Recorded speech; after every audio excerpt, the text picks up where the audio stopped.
অনেকেই মনে করে আপনি এই সময়ে সবচেয়ে সেরা অলরাউন্ডার, সেরা পেস বোলিং অলরাউন্ডার। আপনি নিজে কি মনে করেন? আমি আসলে কোনো কিছু মনে করা থেকে আমি আসলে কাজে মনোযোগী। আমি আসলে যখন মাঠে যাই, যখন আমার তো ২টা রুল, ৩টা রুল টোটাল।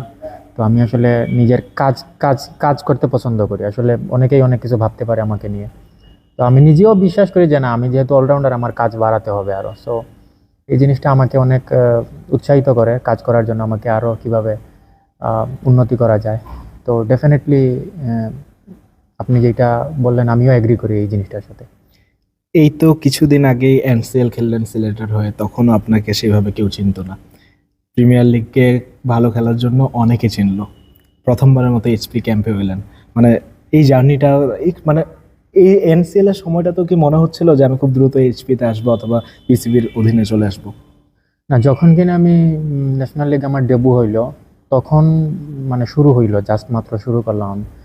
তখন আমাকে মানে দুই একজন বলছিল যে তোমাকে হয়তো বা এইভাবে ডাকা হতে পারে। আবার আফটার মানে সাম ডেইজ আমি আবার কেউ আমাকে মানে বললো আর কি যে আহ, তোমাকে প্রিমিয়ার লিগটা ভালো করতে হবে এনিহাও, মানে না হলে ডাকার চান্স কম। তখন থেকেই আমার মাথায় একটা জিনিস ঘুরপাক খাইতেছিল যে আমি এনসিএলে যা করছি করছি শেষ, ওইখানেই শেষ হয়ে গেছে। আমার নতুন টার্গেট হচ্ছে প্রিমিয়ার লিগ, সামনে আমার টুর্নামেন্ট আছে প্রিমিয়ার লিগ, ওইখানে কিভাবে ভালো করব। তখন আমি আমার কোচ আমার রাজিন স্যারের সাথে আমি আমি পরামর্শ নিলাম যে এনিহাও আমাকে ওইখানে ভালো করতে হবে। তো উনি আমাকে বললো যে তেমন একটা প্রেশারের কিছু নাই, জাস্ট তুমি তোমার যেই এনসিএল যেভাবে শেষ করছো ওইখান থেকেই শুরু করো। যেই কয়দিন সময় আছে হাতে, ওই ওই ওই সময়টাকে প্রপার ইউজ করার চেষ্টা করো। তারপর উনার সাথে ১০-১৫ দিন কাজ করলাম। জাস্ট উনি আমাকে জাস্ট ধরাই দিছে যে কি করলে আমার সাকসেস হওয়ার চান্স বেশি।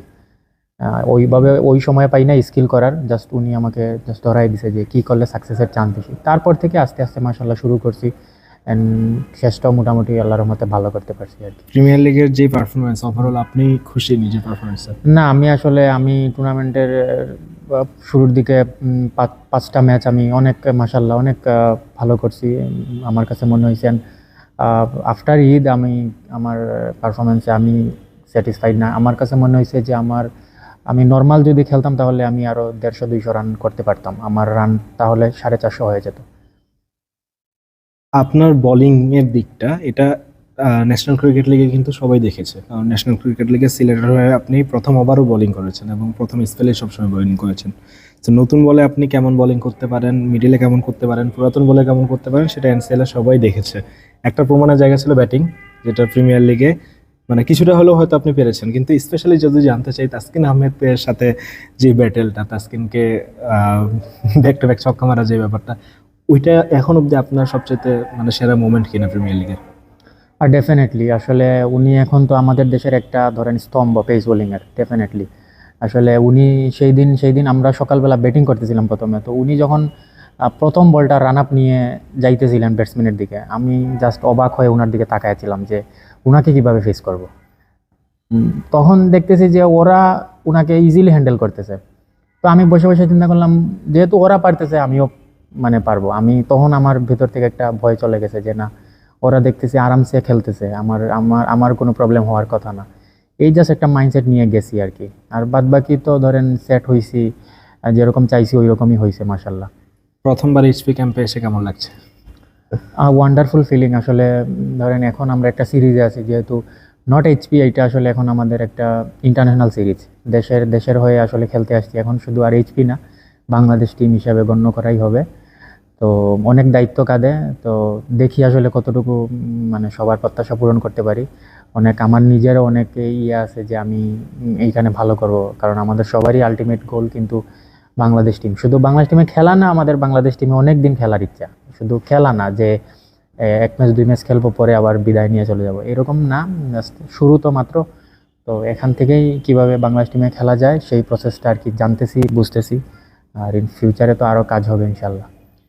দুই পেস বোলিং কোচ আছে আপনার এইচপিতে, এর মধ্যে তারেক আজিজকে আপনি এনসিএল জি, জি। মানে পেয়েছেন। এটা অবশ্যই আপনার জন্য ইজি হয়ে যাওয়ার কথা ওনার সাথে কাজ করাটা। বাট নাথান কলির কথাও যদি বলি, ওভারঅল দুই পেস বোলিং কোচের সাথে আপনার কাজটা মানে কতটা ভালো হচ্ছে, আপনি কতটা এনজয় করছেন আসলে? এনজয় করতেছি অবশ্যই।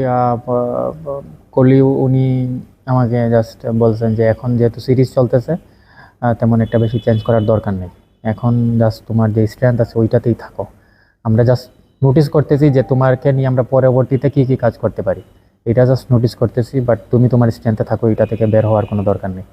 জাস্ট সেম তারেক আজিজ স্যারও সেম, যে এখন অত কিছু চিন্তা করার দরকার নাই, জাস্ট স্ট্রেংথে থাকো, সিরিজ শেষ করো, আমরা পরবর্তীতে ইনশাল্লাহ অনেক কাজ করবো এগুলা নিয়ে এই improvement। সিরিজটা নিয়ে অবশ্যই আপনার তো পার্সোনাল একটা গোল আছে, কারণ মানে আপনি যে কোনো টুর্নামেন্টের আগেই মানে ওই ধরনের চিন্তা করা মানুষ যে আমি এই টুর্নামেন্টে এরকম কিছু একটা করব, এবার একটা কি বলা যায়?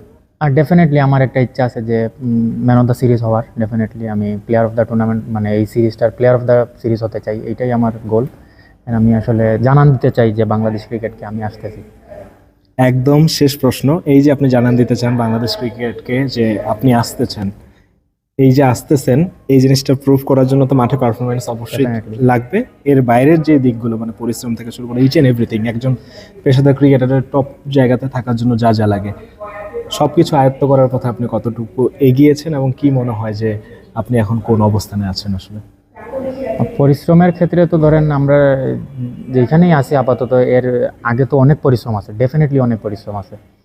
তো ইনশাল্লাহ জানি না সামনে আরও কত কত পথ চড়াই উতরা পেরিয়ে যেতে হবে, কিন্তু আমি অলওয়েজ মেন্টালি রেডি যে যে কোনো কিছু হ্যান্ডেল করার জন্য।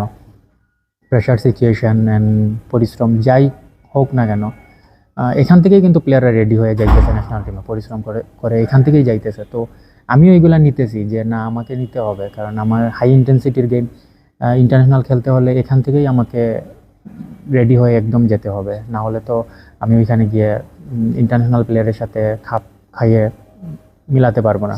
সো যে কোনো ধরনের পরিশ্রম করতে আমি সবসময় রাজি, আর আমি ওইটা অতীতেও করে আসছি। ওকে, উইশ ইউ গুড লাক ভাই। Thank you. আসসালামু আলাইকুম। ওয়ালাইকুম আসসালাম।